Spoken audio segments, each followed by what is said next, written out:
Hi friends, welcome to my channel. ఈరోజు మన వీడియోలో హ్యాండ్స్ని ఏ విధంగా కట్ చేసుకోవాలో చూద్దాం. మనం హ్యాండ్స్ని కట్ చేసుకునే ముందుగా మనం కట్ చేసుకున్న బ్యాక్ పార్ట్ యొక్క చంక రౌండ్ ఎంత ఉందో ఖర్చులతో సహా చూసుకోవాలి. మనకి బ్యాక్ పార్ట్ యొక్క చంక రౌండ్ ఎంత వచ్చింది? 9.5 ఇంచులు వచ్చింది. ఈ 9.5 ఇంచుల్లో నుంచి 1 ఇంచు మైనస్ చేస్తే మనకి 8.5 ఇంచులు వస్తుందన్నమాట. సో ఇప్పుడు ఓపెన్స్ రెండు మన వైపు ఉండేలాగా చూసుకొని, ఫోల్డింగ్ వచ్చేసి మనకు ఆపోజిట్లో ఉండేలాగా చూసుకొని ఇప్పుడు మనకి 8.5 ఇంచులు వచ్చేలాగా ఈ క్లాత్ని ఫోల్డ్ చేసుకోవాలి. మనం ముందుగానే ఆల్రెడీ రైట్ చేసుకున్నాం కదా, 8.5 ఇంచులు వచ్చేలాగా మనం క్లాత్ని ఫోల్డ్ చేసుకోవాలి. ఈ విధంగా ఫోల్డ్ చేసుకున్న తర్వాత ఒకసారి చెక్ చేసుకోవాలి. సో ఇక్కడ నాకు కరెక్ట్గా 8.5 ఇంచులు అనేవి సరిపోయిందనమాట. ఇప్పుడు మనము కింద ఫోల్డింగ్ చేసుకొని కుట్టుకుంటాం కదా, దానికన్నా ముందు ఎడ్జెస్ సమానంగా ఉండడం కోసం ఒక లైన్ అనేది డ్రా చేసుకోవాలి. సో ఈ విధంగా ఎడ్జెస్ సమానంగా ఉండడం కోసం ఒక లైన్ డ్రా చేసుకొని కట్ చేసుకోవాలి. ఇప్పుడైతే మనకి కింద ఫోల్డింగ్ వస్తుంది కదా, ఆ ఫోల్డింగ్ కోసం 1.5 ఇంచ్ అనేది మనం మార్క్ చేసుకోవాలి. హ్యాండ్స్కి కింద ఫోల్డింగ్ కోసం 1.5 ఇంచ్ మార్క్ చేసుకుని ఈ విధంగా లైన్ని డ్రా చేసుకోవాలి. డ్రా చేసుకున్న తర్వాత ఇప్పుడు అది బ్లౌజ్ తీసుకుని హ్యాండ్ యొక్క పొడవు ఎంత ఉందో చెక్ చేసుకోవాలి. హ్యాండ్ యొక్క పొడవు ఎంత ఉందో తెలుసుకోవాలంటే మనకి షోల్డర్ జాయింట్ ఉంటుంది కదా, అక్కడ నుంచి మనం హ్యాండ్ జాయింట్ దగ్గర నుంచి చివరి వరకు ఎంత ఉందో మనం చూసుకోవాలన్నమాట. నాకైతే ఇక్కడ 6 ఇంచెస్ వచ్చిందనమాట. ఈ 6 ఇంచెస్ వచ్చేసి మనకి హ్యాండ్ యొక్క పొడవు అనమాట. ఇక్కడ ఒక మార్కింగ్ చేసుకొని ఇదే 6 ఇంచెస్ని ఇక్కడ కూడా ఒక మార్కింగ్ అనేది చేసుకోవాలి. అప్పుడు రెండు మార్కింగ్స్ని కలుపుతూ ఒక లైన్ని డ్రా చేసుకోవాలి.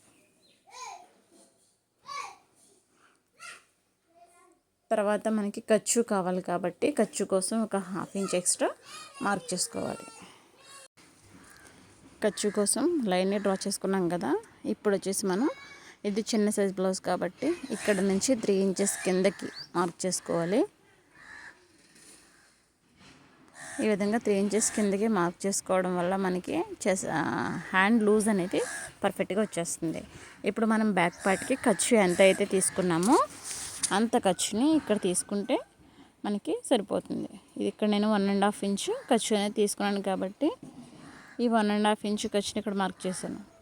ఇప్పుడు ఇక్కడ 2 ఇంచెస్కి మార్క్ చేసుకోవాలి.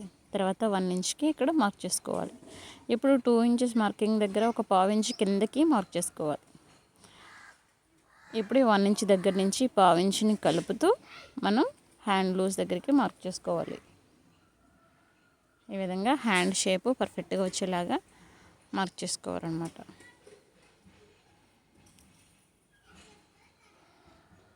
సో ఈ విధంగా మార్క్ చేసుకున్న తర్వాత ఇప్పుడు హ్యాండ్ లూజ్ ఎంత వచ్చిందో చూసుకోవాలి.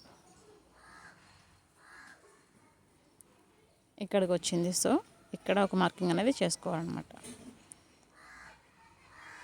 ఇప్పుడు హ్యాండ్ లూజ్ దగ్గర నుంచి ఇక్కడికి ఒక మార్కింగ్ అనేది లైన్ అనేది డ్రా చేసుకోవాలి. తర్వాత ఖర్చు కోసం 1.5 ఇంచ్ ఎక్స్ట్రా మార్క్ చేసుకోవాలి.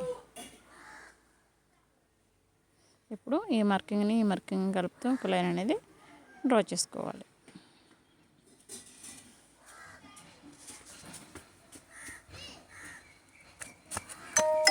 సో ఇప్పుడు మార్క్ చేసుకున్న విధంగా కట్ చేసుకోవాలన్నమాట.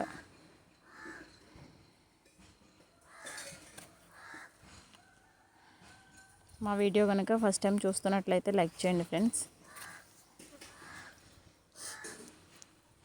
ఈ విధంగా కట్ చేసుకున్నాం కదా, ఇప్పుడు హ్యాండ్ లూజ్ అది మనం ఫోల్డింగ్ కోసం మార్క్ చేసుకున్నాం కదా, అక్కడ ఒక టక్స్ ఇచ్చుకోవాలి. తర్వాత హ్యాండ్ లూజ్ దగ్గర టక్స్, అలాగే మిడిల్ టక్ ఇచ్చుకోవాలి.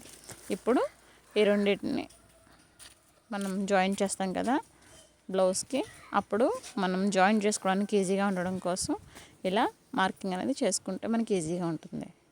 ఇప్పుడు ఈ రెండింటిని ఇలా ఓపెన్ చేసేసుకొని హ్యాండ్కి ఒక సైడ్ మనం లోతు తీసుకోవాలన్నమాట. ఇప్పుడు మిడిల్ టక్ దగ్గర నుంచి 1 ఇంచు ఇవతలకి మార్క్ చేసుకోవాలి. మార్క్ చేసుకున్న తర్వాత ఇప్పుడు ఈ టక్స్ని దీన్ని ఈ విధంగా మనము పెట్టుకుని మిడిల్లో మనకి ఫోల్డింగ్ వస్తుంది కదా, అక్కడ రఫ్ చేసుకుని అక్కడ ఒక మార్కింగ్ వేసుకోవాలి. ఇప్పుడు మనం రఫ్ చేసుకున్న మార్కింగ్ దగ్గర ఒక 3/4 ఇంచుకి మనం లోత్ అనేది తీసుకోవాలన్నమాట. చిన్న సైజ్ బ్లౌజ్ అంటే 25 బిలో సైజ్ బ్లౌజెస్ అన్నిటికీ 1/2 ఇంచ్ అయితే సరిపోతుందండి. మిగిలిన ఎవరికైనా సరే 3/4 ఇంచు తీసుకుంటే మనకి చంక దగ్గర ముడతలు అనేవి రాకుండా పర్ఫెక్ట్గా వస్తుంది అనమాట. ఇప్పుడు ఈ లోతుని మనం కట్ చేసుకోవాలి.